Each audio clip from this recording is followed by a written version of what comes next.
pra gente, Vera? Eu estava fazendo um podcast que não era o nosso, a gente já tinha feito o BR Político Chama, no qual nós tratamos aqui do assunto, e eu fui convidada a fazer o podcast Mamilos, né, que é um podcast famoso, e estava lá discutindo justamente essas questões, quando começam a chegar no meu celular mensagens de que o Bolsonaro havia me atacado e havia me xingado, primeiro na porta do Alvorada e depois na live semanal que ele faz nas redes sociais. Ele disse que não é da minha laia, que eu não tenho vergonha na cara e que eu divulguei um vídeo de 2015 fazendo referência aos protestos de agora, que haveria uma coincidência de datas, as duas datas cairiam num domingo, os 2 15 de março, e que era uma convocação dele. Eu nunca tinha visto esse vídeo, que depois eu vi, já estava circulando na esgotosfera bolsonarista. O Gustavo Zucchi, repórter do BR Político, já tinha visto esse vídeo pipocando. Então, primeiro surgiu no submundo das redes sociais e depois foi levado a uma live do presidente da República. É uma explicação que eu demorei até a entender quando começou a chegar para mim a transcrição do que ele havia falado, uma vez que nos vídeos que nós divulgamos desde o primeiro dia desse assunto, desde a terça-feira, tem lá imagens do Bolsonaro sendo esfaqueado em um deles, depois hospitalizado, e no outro tem imagens da posse dele presidenciais, 2 fatos, um de 2018, outro de 2019. Na print que eu publiquei da conversa que ele divulgou para algumas pessoas de sua lista de contatos, tem o brasão da República. Ele não usava o brasão da República em 2015. A ordem de coisas que aparece no print é um vídeo dele andando de moto no Guarujá, que ele mesmo divulgou nas redes sociais, com uma legenda típica do Bolsonaro, porque as legendas que ele faz tem um tracinho e alguma coisa escrita, bem telegráficas. Presidente de moto no Guarujá, alguma coisa, presidente Bolsonaro de moto no Guarujá, não me lembro bem, tá lá no nosso print. Depois tem um vídeo que tem um olho assim estampado, que é o vídeo mais tosquinho da convocação pro ato. Tem um outro texto dele com esse mesmo padrão de travessões, falando General Heleno, Capitão Bolsonaro, 15 de março, o Brasil é nosso e não dos políticos de sempre. Tá se referindo a esta manifestação.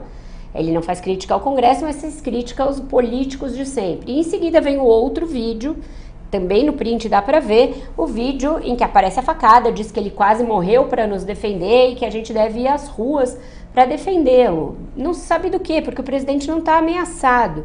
Nessa live de ontem ele também fala que não vai renunciar, ninguém cogitou a possibilidade dele renunciar, ninguém pediu a renúncia dele, não está colocada essa discussão.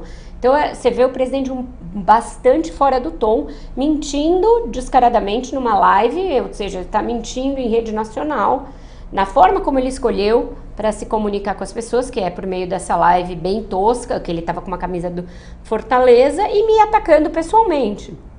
Fiz um fio no Twitter, recompondo a história, republicando o print e os vídeos que eu já tinha publicado no BRP, no Estadão e no próprio Twitter, mostrando que não tem vídeo nenhum de 2015, mostrando que o presidente primeiro admitiu tem feito o envio para uns poucos amigos, disse que o fez em caráter pessoal, mostrando que a Regina Duarte repostou e depois tirou do seu Instagram.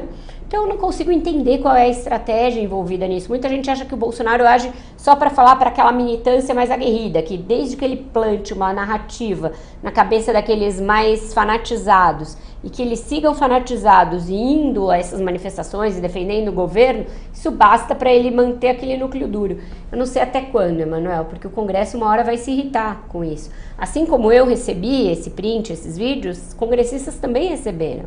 Tem vários com os quais eu falei que receberam essas publicações, que sabem que foram enviadas pelo presidente. Não adianta ele mentir para o robô da internet e a pessoa que tem que votar os projetos dele sabe que ele mandou. Então tem toda uma consequência institucional que a gente vai falar aqui. Vou passar a palavra para o Marcelo também, que eu estou me estendendo bastante, mas eu achava importante ter contado esse contexto. Eu me abalei, claro, ninguém ouve o presidente da República te atacando pessoalmente e fica incólume a isso.